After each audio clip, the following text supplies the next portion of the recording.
आइए देखते हैं विलोपन विधि, है ना। ये भी तीसरा नंबर बन रहा है, सी नंबर बन रहा है, ठीक है। कैसे बनेगा देखिए, ये समीकरण को पहले हम उतारेंगे, क्या लिखेंगे 3x माइनस 5y और ये -4 बराबर के दूसरे साइड में लिखेंगे, है ना।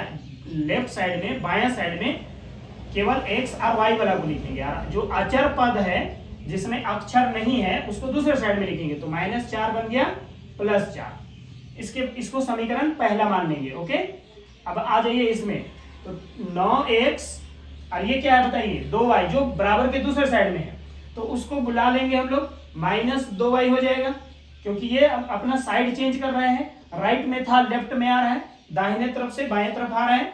आगे देखिए, बराबर के बाद क्या बच गया 7, ये हो गया इक्वेशन सेकंड, दूसरा समीकरण, ठीक है। अब आते हैं इसको कैसे करेंगे, देखिए बराबर करने का तरीका, ठीक है। y विलुप्त करना है, विलोपन विधि मतलब विलुप्त करना है, या तो y को विलुप्त कीजिए या x को विलुप्त कीजिए, ठीक है।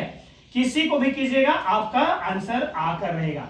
चलिए अभी 2 मैथ्स हम लोग बनाए, उसमें y को बराबर किए थे, चलिए अभी x को बराबर कर लेते हैं, ठीक है। अगर चाहें तो y को भी कर सकते हैं, नो प्रॉब्लम। चलिए यहाँ पर देखिए 9x है, यहाँ पर 3x है, तो अगर यहाँ पर देखिए 3 से गुना कर देते हैं तो 3 तिया 9x, ठीक है। और ये 9x तो है ही है, तो इसको कुछ नहीं करना है, सिर्फ इसको गुना करना है। तो क्या गुना करेंगे, 3 से गुना करेंगे। तो गुना सिर्फ एक को नहीं करना होता है, पूरा समीकरण को गुना करना होता है, ठीक है। एक को करेंगे ना तो गलत हो जाएगा। अब देखिए इसमें 9x लाना था, 9x है यहाँ, तो इसको किसी से गुना नहीं करना, और किसी से गुना नहीं करना मतलब फॉर्मेलिटी 1 से गुना कर दीजिएगा, ठीक है। 1 से गुना करने से ये चेंज नहीं होगा, जैसे है वैसे ही रहेगा। चलिए आगे लिखेंगे समीकरण पहला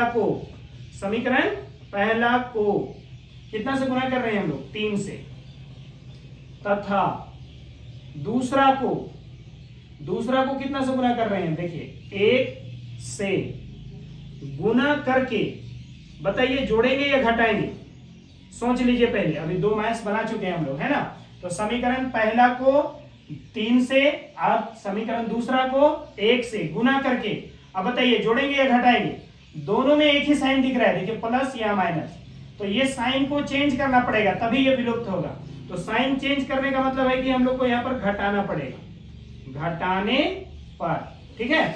चलिए तो गुना करते हैं, 3 तिया 9x, फिर 3 बचे 15y, साइन में ध्यान रखिएगा, बराबर की जगह बराबर, और 3 चौके 12। इसके बाद 1 से गुना करना है, तो ये चेंज नहीं होगा, जैसे वैसे उतार लेंगे। 9x माइनस 2y बराबर के बाद 7 है, ठीक है।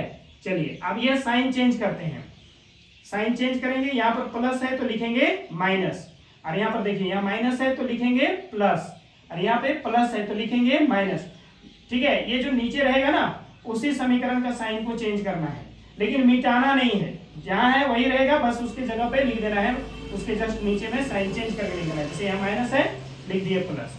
चलिए ये विलुप्त हो गया, 9x से 9x घटाएंगे तो कुछ नहीं बचेगा, इन दोनों को काट दिए।